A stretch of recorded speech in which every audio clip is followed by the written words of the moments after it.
Every man knows there are evils in the world which need setting right. Every man has pretty definite ideas as to what these evils are. But to most men, one in particular stands out vividly.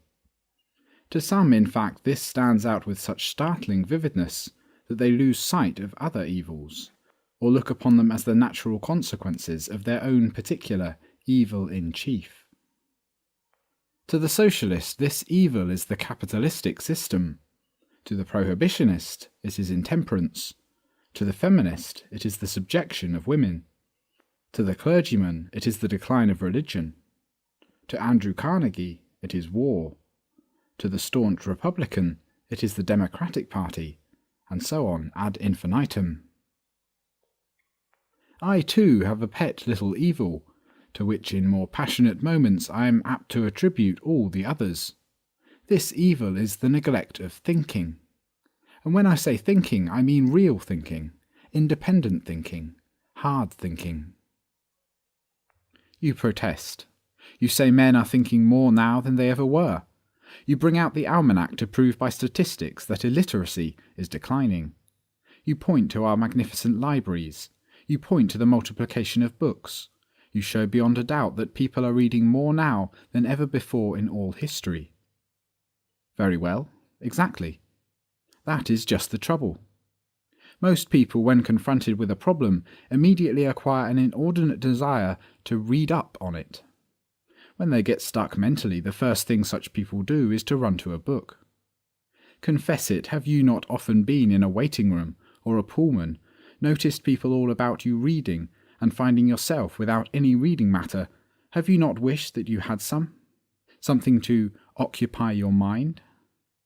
And did it ever occur to you that you had within you the power to occupy your mind, and do it more profitably than all those assiduous readers? Briefly, did it ever occur to you to think? Of course you thought, in a sense. Thinking means a variety of things. You may have looked out of your train window while passing a field, and it may have occurred to you that that field would make an excellent baseball diamond.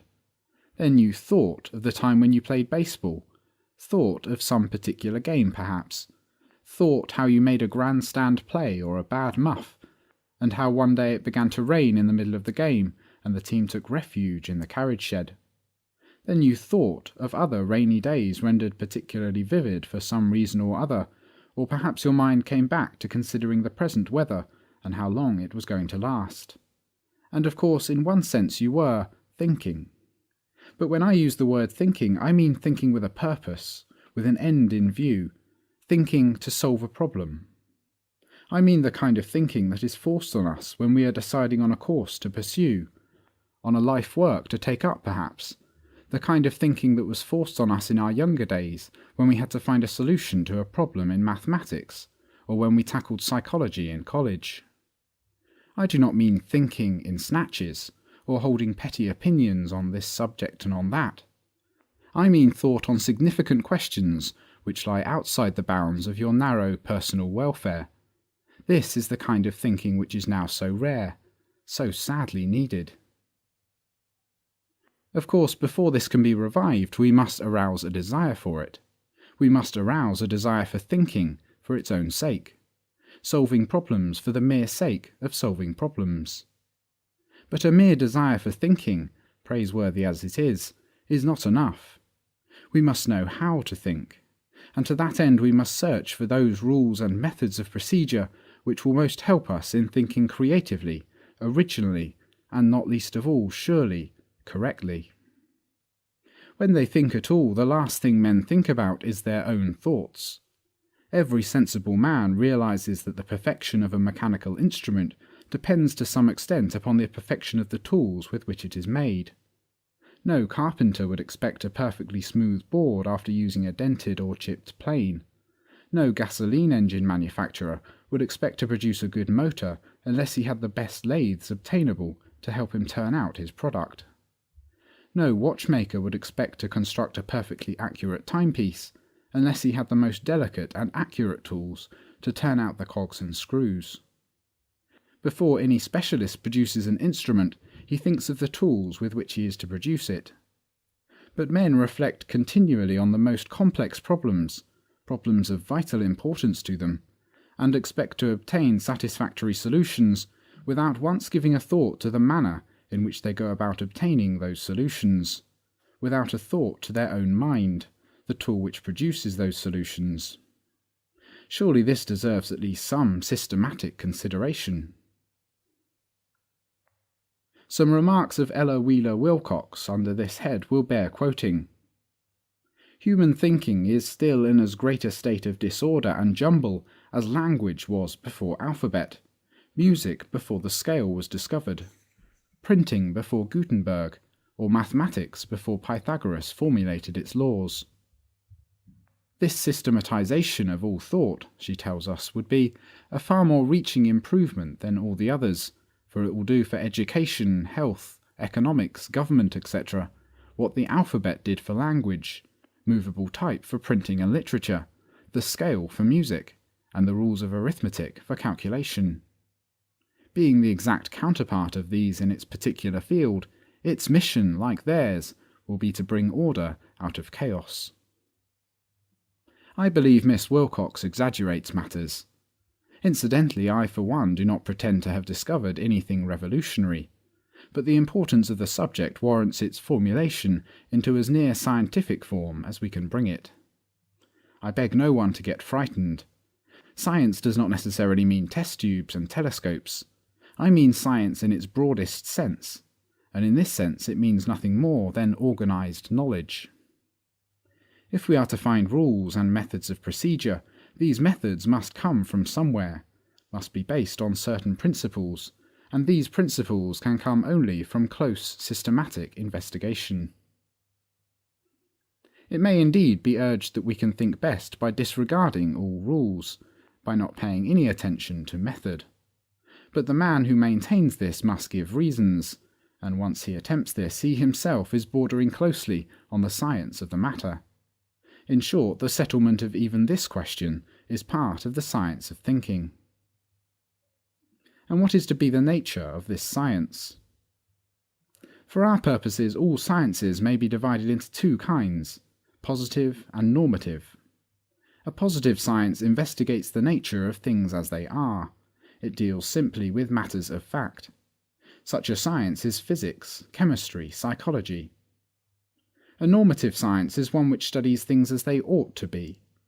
As the name implies, it seeks to establish a norm or pattern which ought to be adhered to. It studies means of reaching desired ends.